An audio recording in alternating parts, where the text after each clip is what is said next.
Welcome to the Banker Lamp. Please enjoy the video. You begin by making the two devices speak the same language.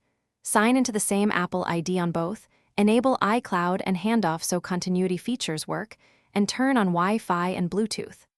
Once done, physically connect them with a USB-C or Lightning cable for the first pairing if the system prompts. This ensures trust prompts appear.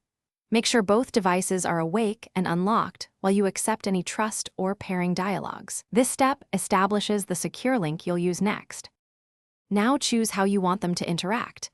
Pick Sidecar to use the iPad as a second display, or AirPlay to mirror or extend your Mac screen. On the Mac Open System settings, go to General, then AirPlay and Handoff to enable and configure Sidecar or AirPlay preferences. Make adjustments for sidebar and touch bar placement. On the iPad, open Control Center and tap Screen Mirroring or accept the Sidecar request. This finalizes the session parameters, so input. To finish, transfer files with AirDrop or UseFinder when the iPad is connected by cable. Drag and drop or sync as needed, then safely disconnect via Control Center or eject from Finder. If you use Sidecar, close it from the display menu on the Mac.